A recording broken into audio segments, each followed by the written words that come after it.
అంతర్జాతీయ అంశాలు, అంతర్జాతీయ కరెంట్ అఫైర్స్ సంఘటనల ఘటనలో రెడ్ సీ, ఎర్ర సముద్రం దగ్గర హౌతీ రెబల్స్, యెమెన్ దేశానికి చెందిన హౌతీ రెబల్స్ అక్కడ రెడ్ సీలో అటాక్స్ చేస్తున్నారు షిప్స్ పైన.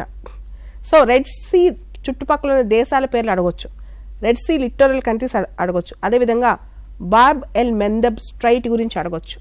సందులు, స్ట్రైట్స్, రకరకాల స్ట్రైట్స్ మనం చూసుకోవాలి, తెలుగులో సందులు అంటాం.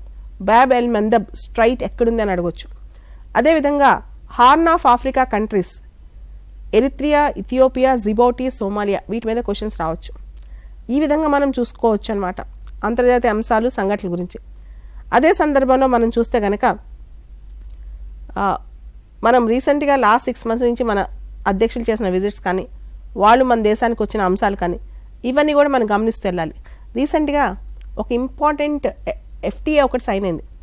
భారతదేశం యూరోపియన్ ఫ్రీ ట్రేడ్ అసోసియేషన్ EFTAతో టెపా సైన్ చేసుకుంది, trade and economic partnership agreement. భారతదేశం EFTAతో టెపా సైన్ చేసుకుందనమాట. టెపా అంటే trade and economic partnership agreement.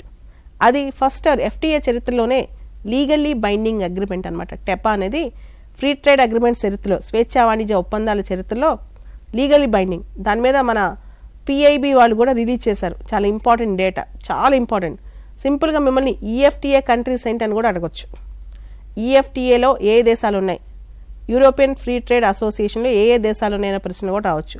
ఇటువంటి ప్రశ్నలన్నిటికీ కూడా మనం తయారై ఉండాలి. అంతేకాదు మనం చూస్తే కనుక ఆఫ్రికన్ యూనియన్ గురించి, OPEC, organisation of petroleum exporting countries గురించి, లేకపోతే ఒక చిన్న క్వశ్చన్, ఆఫ్ఘనిస్తాన్ ఉంది. ఆఫ్ఘనిస్తాన్లో సల్మా డ్యామ్ ఎవరు కట్టారు? ఇండియా సపోర్ట్ చేస్తుంది ఆఫ్ఘనిస్తాన్లో సల్మా డ్యామ్ కట్టడానికి. మయన్మార్ ఉంది. మయన్మార్లో కలాదన్ మల్టీ మోడల్ ట్రాన్సిట్ ప్రాజెక్ట్ అని ఇండియా సపోర్ట్తో వాళ్ళు కట్టుకున్నారనమాట. ఇటువంటివన్నీ కూడా చాలా ఇంపార్టెంట్ టాపిక్స్ అనమాట. అదేవిధంగా క్వాడ్లో ఏ దేశాలు ఉన్నాయి? 4 దేశాలు ఉన్నాయి. క్వాడ్ దేశాలంటే కొత్తగా వెస్ట్ ఏషియా క్వాడ్ అని వస్తుంది. I2U2, India, Israel, USA, UAE. దీన్నే వెస్ట్ ఏషియా క్వాడ్ అంటాం.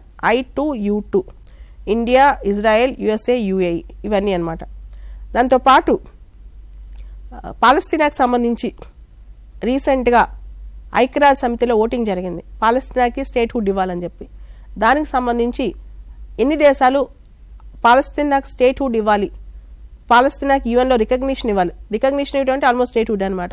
పాలస్తీనాకి యుఎన్లో రికగ్నిషన్ ఇవ్వాలని 143 దేశాలు ఫేవర్గా ఓటేశాయి. ఇండియా కూడా ఫేవర్గా ఓటేసింది.